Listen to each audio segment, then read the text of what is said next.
Welcome back to Blondie Boss Talk. And today we're kicking off something very special, a whole mini series with a woman who has done it all. Mrs. Lithuanian World, businesswoman, mom, charity powerhouse who raised over £250,000 just in 2 years, and former Miss GB Edinburgh director. She's a superwoman, she's unstoppable.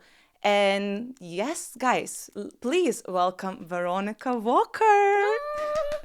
Thank you so much, Oh my Demante. God. Lovely to see you here, and thank you for having me because this is such a great and exciting opportunity to see you from the other side. I know, it's so weird, isn't it? Like, we always been doing like pageants and doing everything from the pageant side, and here we are actually in a podcast studio. How do you feel when I read the whole thing? There are so many amazing things you've done, and in last 2 years, I feel like you went from also you done Miss GB Edinburgh director role. You raised so much money for charity. You competed before Miss GB. Now you're representing basically Lithuania in Mrs. World, and your mom and you're businesswoman. How do you do it all? Superwoman. Superwoman. No, it's a great experience. I am such a driven person who always gives 110%. So if there is something less, I will try to not to touch it. But yes, it takes, dedication, commitment, drive, and just trying to do my best. I always say, where is the will, there is always way. I love that. And of course, we have a fabulous crown in this room. And Diamonds, the girl's best friends, is absolutely stunning. And I'm so happy because also I'm Lithuanian as well as you are. And it does mean even more for me to see someone so amazing to represent the country we're both born. And so what is the story behind how you end up actually applying for Mrs. World? Well, it started early this year because I took part in Mrs. UK World, and happily enough, I was a first runner-up, and I just enjoyed the experience. The whole experience was fantastic. The director, Kat, she is phenomenal. So I really wish that every single pageant girl will have a director like her. And I just fall in love with the system because, as you have mentioned, I am wife. I am a mother of 3 children. And the values that this organization stands for aligns with mine. So I thought it's fantastic. And Lithuania don't have content in Lithuania at the moment. So they've been giving me a chance to represent the country incredible. on international stage. So you will be on international stage. How does it make you feel, like knowing actually, by the way, it's in Vegas? How incredible. Like, do you know how many people gonna be there? How many girls competing? Every year they're growing the brand through different countries. So it could be anything between 45 and 60 countries together, wow. which is incredible itself, just to think about that you're going to stand on the international stage across with different women who has their story to tell, who has their personality, who are showcasing their platform. And also this stage is incredible, but obviously is in such a fabulous place called Westgate Hotel. And oh my goodness, now I lost my track. No, it's okay. It's okay. That's a fun part because it's that's a wee chat. So obviously you're gonna go to Vegas in January as well. Well, we don't have the date yet, okay. but It's next year. it will be sometime in January. So looking forward to stand on an international stage of Elvis Presley, which is that the place? Yes. Oh yes. my God! So that's the same hotel they had the Elvis Presley suite. That's right. Yes. Right, And one okay. of our evenings, it will be in Elvis Presley suite. Oh my God, I'm a big fan, so I'm right. Okay, this is exciting. That's a fun fact. So of course, how do you even feel just now actually representing the country you was born? Like also, we both lived in UK for a very long time. I probably like you. I kind of feel like I feel like I'm well, lived in Scotland for 15 years. I feel like it's part of my identity as well, but also Lithuanian is part of my identity too. I have kind of two things going, but I think you maybe feel the same. But obviously now you have a chance to represent the country you was born. How do you feel like connecting, with Lithuania and stuff? You see, I learned how to adapt to different situations. And you have mentioned that we lived both here for so long. And for me, it was 20 years spent in the United Kingdom, which I love it. But it's so easy to move the country, okay? But it's very hard to take your own country from your heart. So it's always sit there, and I'm so proud that I've been born and raised in Lithuania by a single mother, strong woman. So maybe that's why I have this strength, in me. And now to have the opportunity to actually stand on a stage, world stage, and represent my home country, it's an honor for me to do that, but also it's exciting moment, not only for me, but for whole Lithuania and the people. We never had anything like that before. We never had. So I'm first who going to represent. I'm actually so proud. I probably you couldn't must even come and support. Well, if I can, I will. Because I would love to. Like, honestly, I think seeing you on that big stage representing Lithuania would be honestly like so special. Because I still remember the moment you told me. I think I cried. Well, I cried too. We both. From the excitement, from nerves, from all the emotions, because this is not only ornament or jewelry that you have on your head, crown and a sash. It's a purpose that you can actually work with your platform and pass the message, because I had so much in my life for last 20 years. You have so much to give. I'm sure you have the questions about that. Yes, we do. So, of course, pageant world is really exciting, but as you heard at the very start, we're gonna have a mini series about Veronika Walker. So one of them will go much deeper into pageant world, including preparation for Mrs. World and everything else. So that is just a hint for now, and I'm sure everyone will be very excited to see the episode when we actually speak just pageants. So of course you done so much for charity. 245,000, I think precisely, to this day raised for different charities in 2 years. Just over 2 years. Yes. This is, I think, well, it's $250,000 when you actually think about it. It's mind blowing. So how do you even in the first place been inspired to help charities? Because it's obviously it's a big thing to give back. Yeah. You see, I do remember when I was a child, I always try to help people. And when I am now looking back at my childhood, I already was raising money, but I didn't understand what it's actually happening. And now when I reflect my life back, I can see that this started from my childhood. So in 2017, we had twins with my husband, Chris, and they were premature babies. We gave them birth to 6 weeks prematurely. And the neonatal unit helped us big style. So when we gave birth, we were refused first cuddle, which was really, heartbreaking, especially when you are in a unit, you have such a big day of your life. Of course. And only what we heard that children couldn't breathe, so they rushed to intensive care. They put them into incubators, obviously, all the tubes through the nose and eye masks and everything else.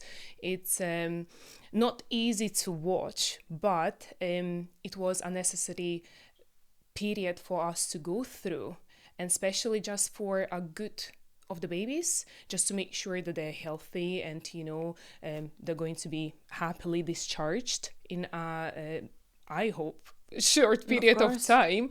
But it was incredible when I was coming to the unit to see my children against the incubator glass. So as a mother, I couldn't stop crying because I couldn't touch them. I couldn't cuddle them, and I was just looking at them, you know, and trying to see their smiles, but obviously they were not responding as much. But when I looked around the room, there was a babies half of the size of our children. So that was heartbreaking, not only for myself but also for my husband. And honestly, hats off to every single person who works in this unit, because I can see how much love, how much care and just warmth they giving to those children. It's incredible. So we were lucky that we spent only around between 2 and 3 weeks in intensive care, and the children were discharged happily, you know. They were healthy and fully functioning lungs, and you know, ready to enjoy the life. And that moment, it was for me to understand that there is something more, and people, they need to come together, and especially those people who experience exactly the same things, you know. And when we were discharged with the children, so they gave us 2 woolen hats. So obviously we have twins, boy and a girl. Yes, of course. And the first thing that they put on the children is a hat to keep them warm. Okay, and after a couple of weeks, happily back home with the kids, obviously, you know, feeding, sleeping, sleep deprivation, everything is all together. I thought always in my heart that I need to do something for that unit, you know. It's to not give back. absolutely For what you basically not only to say thank you, but to make those children more comfortable there. So me and my husband, we found a lady here in Edinburgh who has knitted 1,000 hats for them. So that's how actually we started to fundraise for Simpson Specialty Babies neonatal unit at Edinburgh Infirmary Hospital. And since then, I said, we need to do more. And in 2019, we got married. Obviously, it's not such a traditional way, you getting married and then having children. We decided a different way. We had the children and then got married. And for our wedding, we asked all the guests to don't give us any presents, but I created just giving page.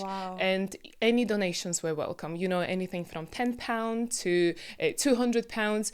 Wherever who had a spare, they could just put it there. And we raised £10,000 for the unit. And then I said, I found what I was looking for, you know, the missing piece, you know, when you really... just something you're passionate about and you want to give back. That's right. And, you know, since then, I never stopped. And I've been raising money through different activities. I've been skydiving from 13,000 feet. That was in Dubai? Yes. So that was quite extreme, although I am a person are you scared of the heights? I am scared of the heights. There is 2 things that I'm scared of, heights and water. So, right, and then you then basically jumped off above the water as well. Yes. So, it was exciting period, but it was a moment, my goodness, Veronika, you are mother, what are you doing? But, you know, nothing goes wrong if you have a great instructor and you being briefed with all the necessary information. So I said, okay, we need to do it. But I healed myself with the fear of heights, because this gave me opportunity to understand that, you know, if you're scared of something, it's only here. In your head. Honestly, if you schedule things that you want to achieve, there's nothing goes wrong, you know. Exactly. Well, here we go. If you're scared of heights, jump from the plane. For a charity reasons, the best part, because you raised money as well.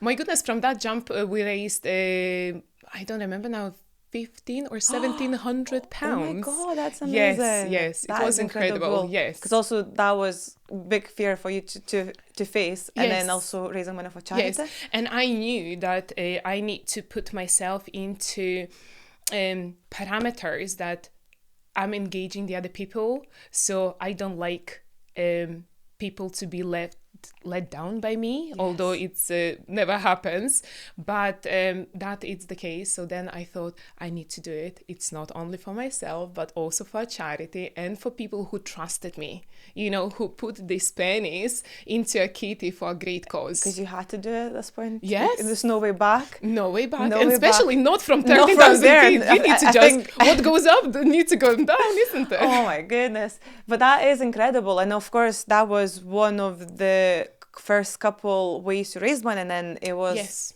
different opportunities coming up. Yes. So is that was Miss GB Edinburgh director's role where you No, I was competing for Miss Great Britain. Yeah, of course. Yes. So I was competing for Miss Great Britain in 2023. That's one part of the charity I've done.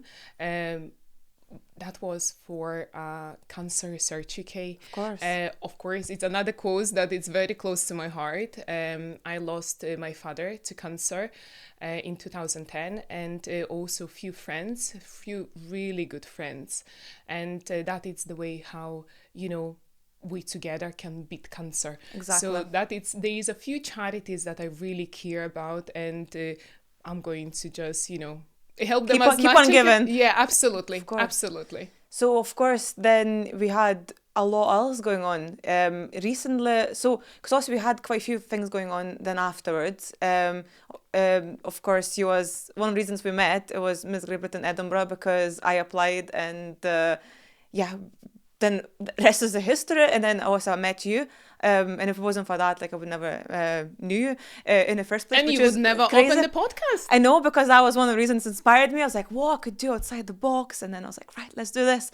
And of course, because of Miss GB Edinburgh, that was a charity pageant as well. Because I don't think you get these, pageants that actually raise money. Not for profit. Yeah, that's right. So that is another part. I fall in love with the pageants, not only to get the title.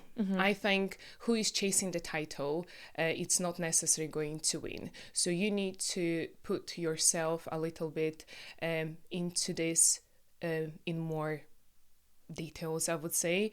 So you need to have a passion for a little bit more than the crown and the sash. So I wanted to inspire the others by telling the other ladies my stories and what I went through, because my life was like crazy roller coaster. Roller coaster, that's right. And I thought it will be a great idea, you know, to bring something special to our city in Edinburgh, and to do that not for profit, but to raise money for our community, for the local causes, to bring that community together, you know, that everyone can support each other, and plus to bring such a great crowd of the girls and ladies, because we had always two categories, Miss and Miss, that it's obviously a different age group, and everything being done for the charity. And first year of my directorship, last year, we raised £44,000, which was divided to Women's Aid in Edinburgh and Simpson Special Care Babies Neonatal Unit, and this year £45,000 that's incredible. to Simpson Special Care Babies. Just been two incredible events, which Yes. Which very gives proudly. you already nearly £90,000. Yeah, this is incredible. So yes, that's one of those events I was part of, walking on the stage, and it was twice runner-up, which is a great achievement. I'm so happy. One of those experiences you can't even imagine, especially we had in Prestonfield House. Yes. What a stunning venue. I just felt like this is probably one of the best days of my life times 2, because it was 2 years as well. It's just incredible. So of course you've done so much for charity, and do you feel like you ever had your favorite fundraiser, like one that actually maybe stuck the most in your memory? I think, you know, everyone was different, slightly different, but it's exactly the same, gave me a satisfaction. That's why as well I'm doing this, because I do love organizing a different fundraisers, and they are completely different. You know, if that is a skydiving or it's a pageant event, a fundraising, you've or done a on golf. golfing event, or even a sale of clothes. So did, yeah. last year I organized 2 years in a row. I organized a ladies' afternoon tea in my house, and we had a champagne, lovely Amazing. afternoon, and whole my wardrobe went for sale. I've been there. And we raised £7,000 That's for this. incredible. That is incredible. And I think that because it's such a like good way to, you know, also raise money for charity, but also had such a good, lovely day for your friends and family. That's right. And all the girls together. Lots of chat, lots of No love. guys allowed. No. I sent my husband to play golf, so he was happy. He was as well. happy. Yeah, and the kids running around, obviously they was excited and involved. Oh, my children always involved in a charity. Because also your mom, you have 3 kids, That's and right. they've been part of so I'm trying to engage my children as well into importance of giving back. Okay, so we are raising children with this understanding that if you are lucky enough to have a good life, it's not necessary that the other children have exactly the same opportunities. And I want to give them that knowledge that you need to be aware of the others, you know, that you don't know what the others can go through. And if you can help. But my main aim is I want my children to want to help the others, you know? That's and beautiful, if yes. they are seeing me doing a great things, of course, they're going to remember that feeling of great achievement and satisfaction when you give something back. Because we organized as well football events. Yes, of course. That was for boys, isn't it? Yes. So that was a part of another charity, Alex's Wish. That is children with muscular dystrophy that affects mostly boys. And it's such a hard thing to understand, because if you're a mother and you have boys, then you just realize how lucky you are that your boys are healthy and happy, and the others go through such a, you know, sometimes tragic because I think it always happens very early in days, and then by the time you're 20, I think that's where the significantly, you know, life we call capacity, like, you know, kind of reduces and stuff, which is really sad. That's where we actually raised money last year as well, through MISGB, because I think this year they changed, if I remember correctly. Yes.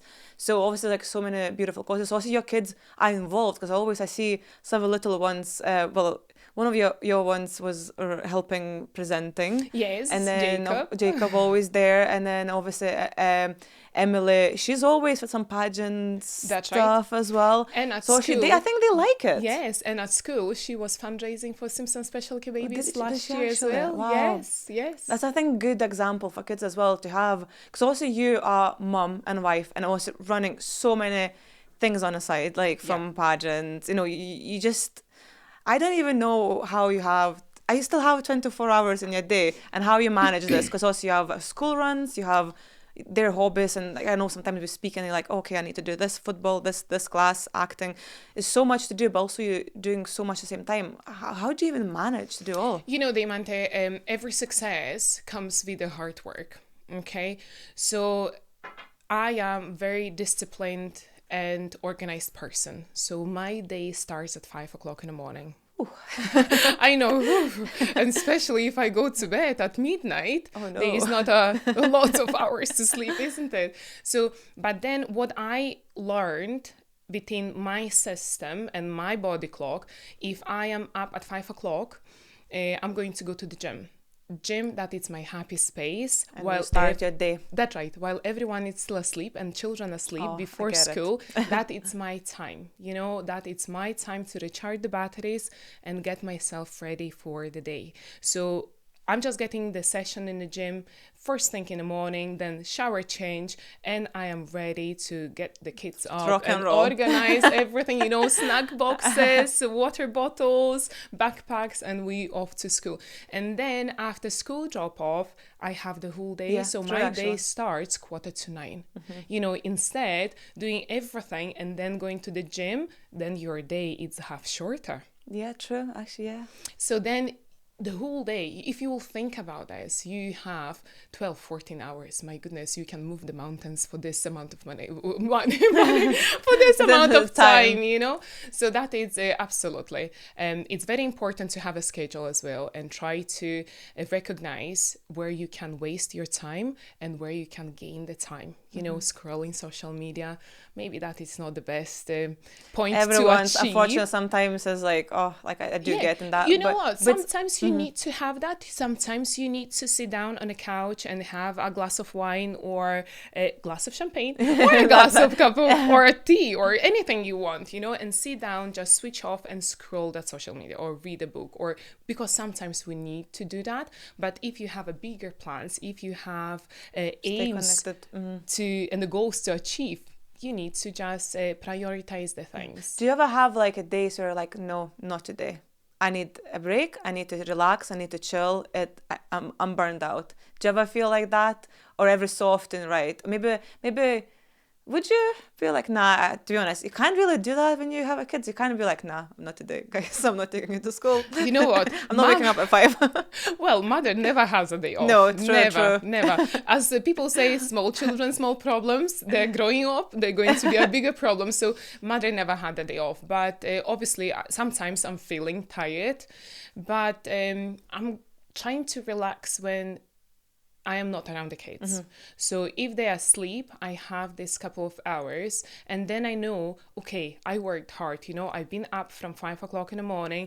I've done the business. I've done the school runs. I've done the homework with them. I organize bits and pieces with the pageants or anything else that I wanted. And I have, from 8 o'clock until 11 o'clock, I have 3 hours. Yeah. So then sometimes I just sit down. I think moms understand this part. Oh, yeah, absolutely. And sometimes I watch TV as well. Wow, okay, not very often, but it happens. Because I think for me, because I don't have kids, sometimes I forget. But then I remember my cousins, my old friends, to be honest, they do say like they don't sleep in half time. I'm like, okay, actually, that's the thing. 100% moms know.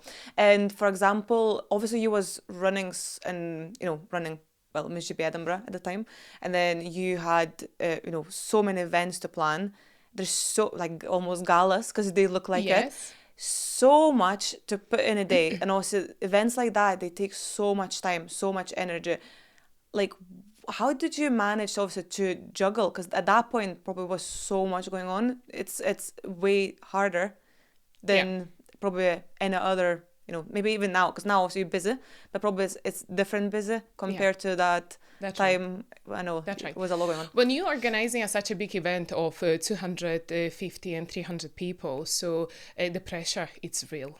Okay, so then you need to think not only about our contestants, for example. I'm talking about the pageant that I have organized in the past, but also you need to think about all the guests that you invited to come along who are going to be able to help you to raise this amount of money, and we are talking £45,000 in a night. It's incredible. Crazy. You need to think what sorts of raffles you're going to organize. If you're going to have a silent auction, if you're going to have fantastic performance on a stage, if you're going to have a singers, or you're going to have a guitar player or a saxophone player or something like this, if you're going to think outside the box. When I have organized the diamond in a box, that was incredible. I was like, I wish I was part of the guest.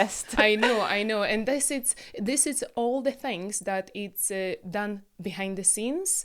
The whole event like this comes with your sacrifices as well. So it's hard work, lots of hours put in, sleepless nights, because that is the case. If you want to success to the event, you need to work harder than just a small event, and especially if you really care. I know you do.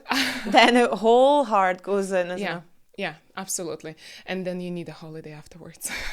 100% after that. Even me being after pageant, I was like, I need to tap out for a couple months. I was like, mental block. She's not around. She's just living life, saying no to anything else. But I think that's important to have breaks after Yeah. such a big event or big life, like big projects, I would say, because otherwise you would burn out eventually. So, and of course, sorry, just back being a mom and having kids.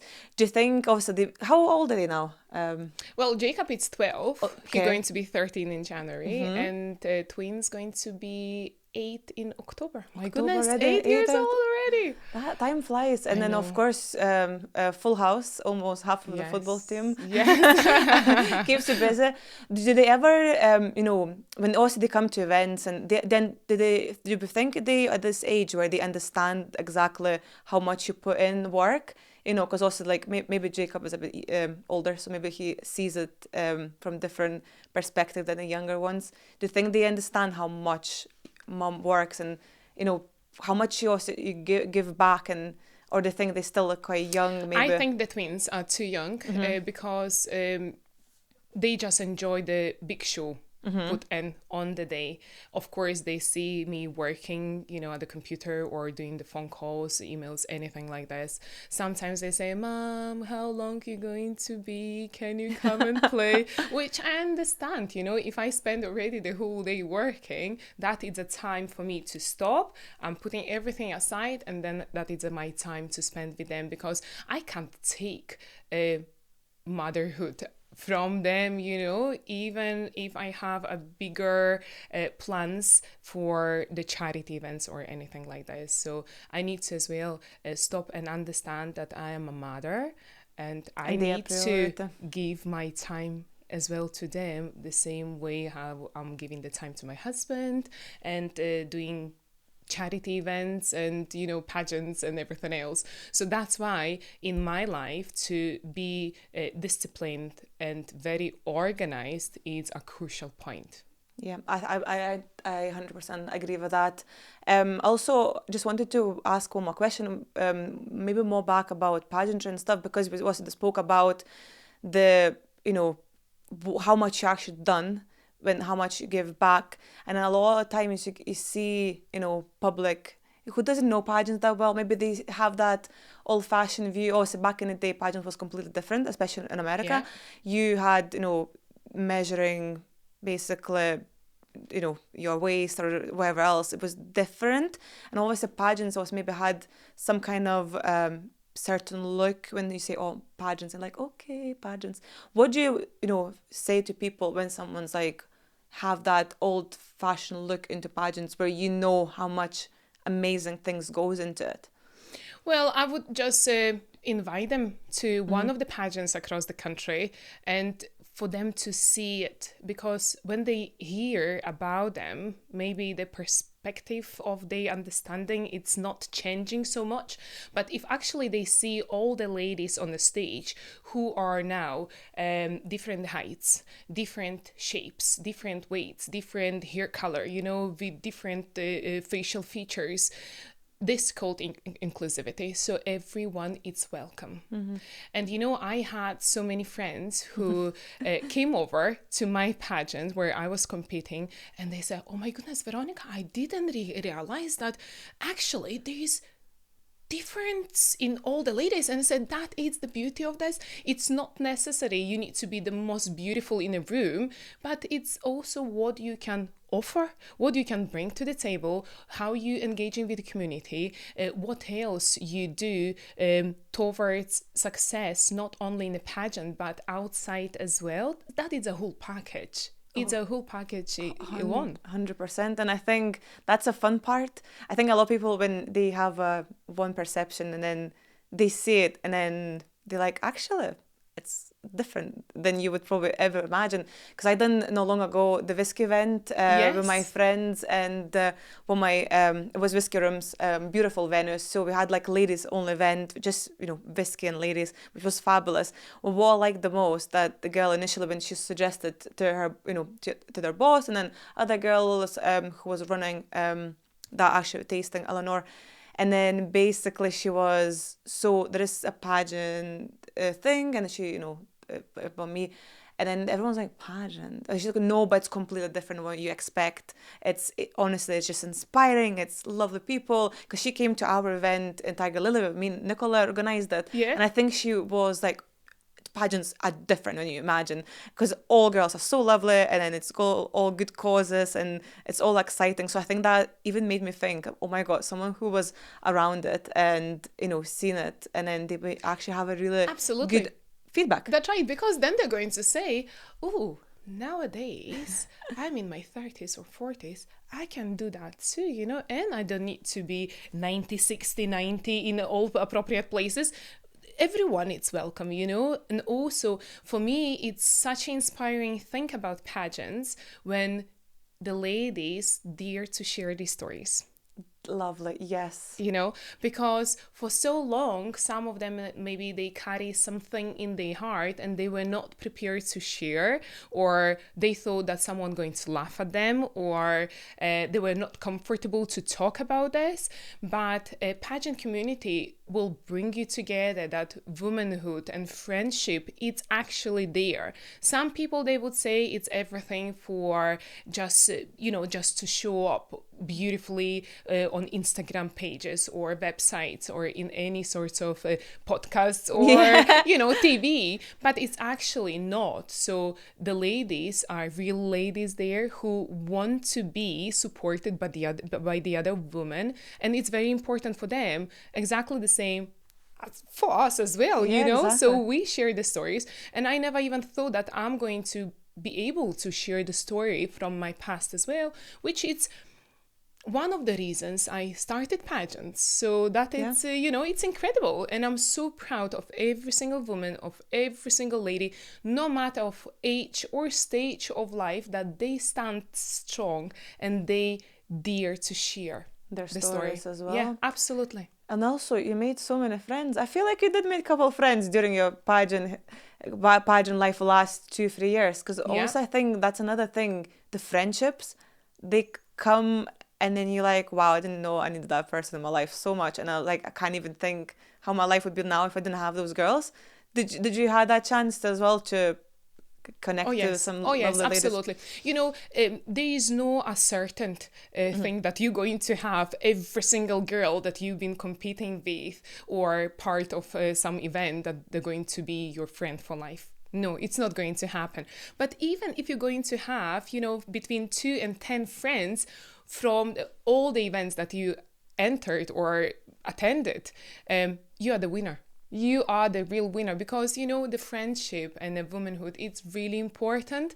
And I am happy all the time to see actually the girls getting together outside the pageants. Even I met you and Nicola a few months ago, just walking, doing shopping. And that was quite nice feeling for me, because I brought this to the city. Maybe without our pageant, no way, you would never met. Yeah, exactly.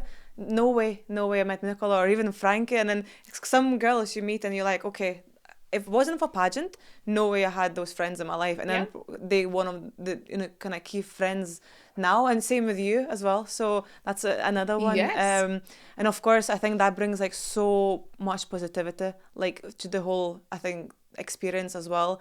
Because also we were speaking the other day on the phone, and we did speak also like podcast was clearly inspired because of the pageant you was running, because I was like, right, I need just to come up with something, and then I couldn't sleep all night, and then the whole thing happened. I was like, okay, what do we do now? And then also other girls came up with different inspiring stories about the skin, and then showing the real kind of skin, no filters, no nothing.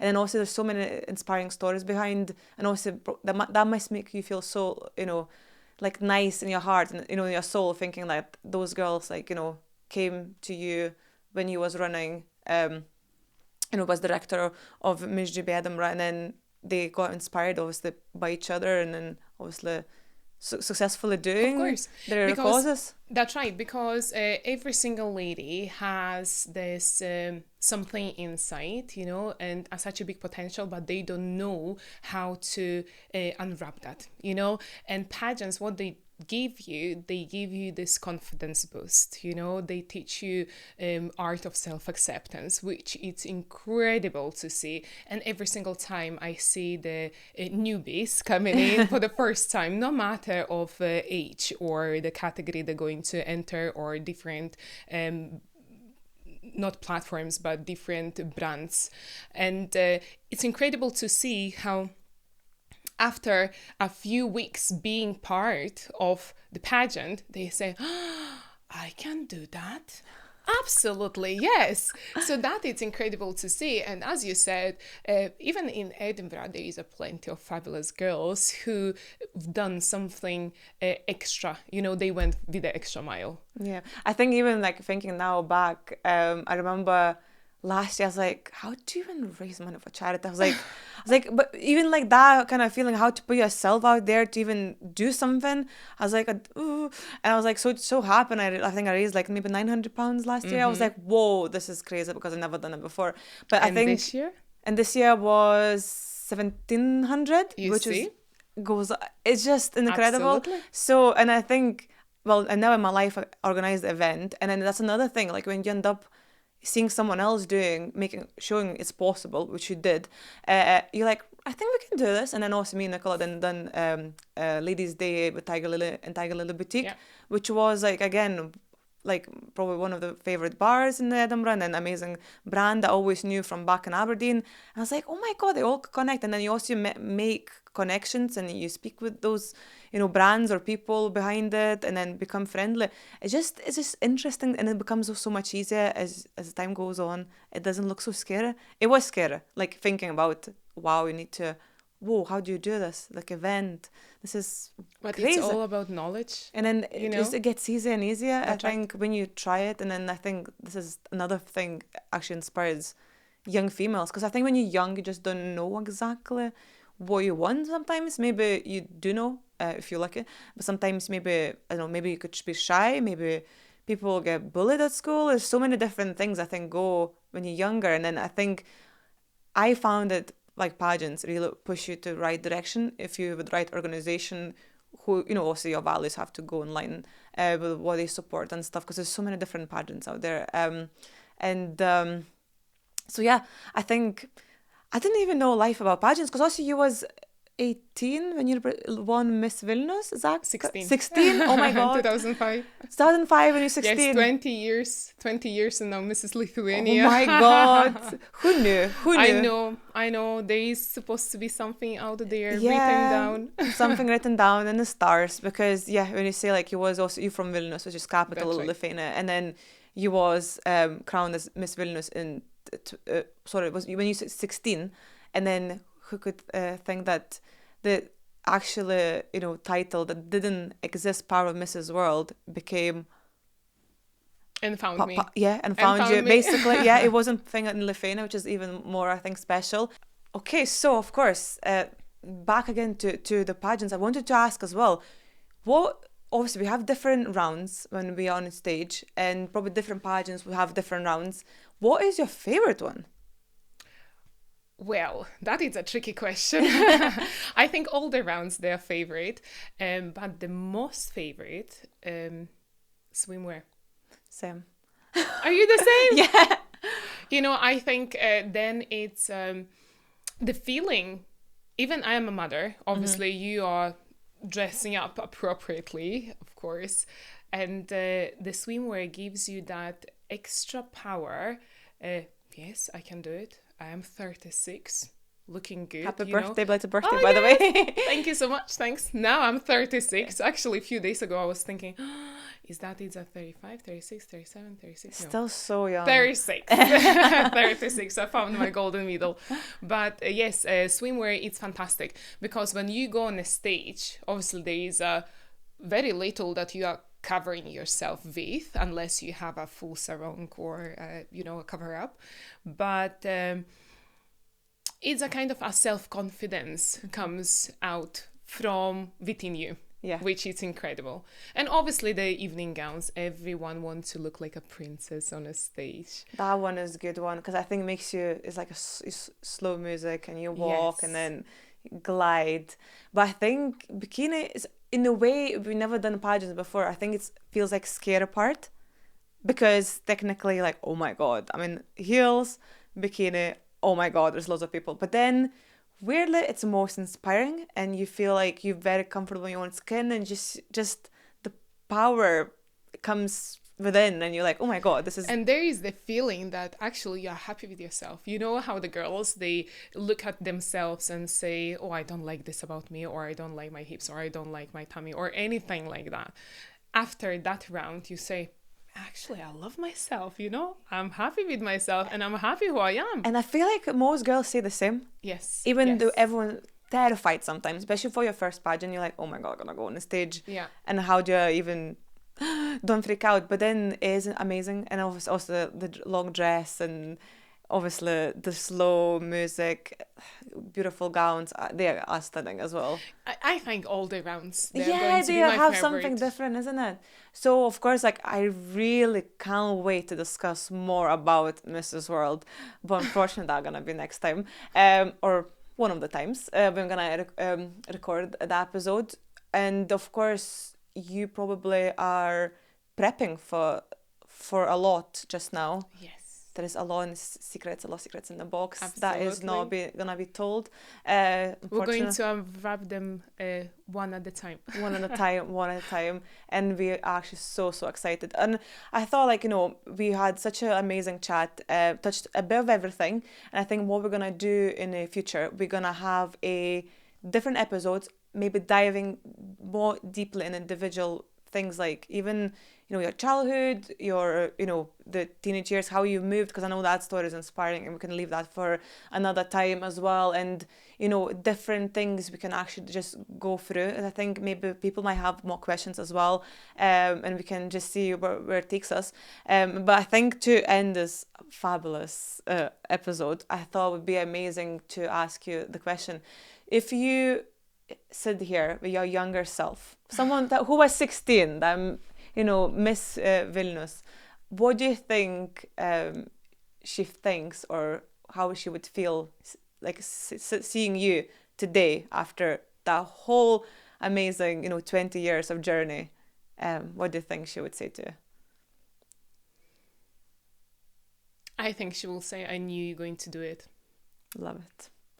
Yeah, I think when you actually sometimes think, oh my God, I'm so young, I'm still at the time, didn't even know where life could take you.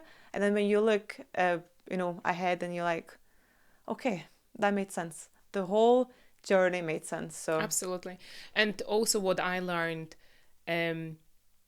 never be afraid to be fragile, because you never know that your lowest point in your life can be brightest.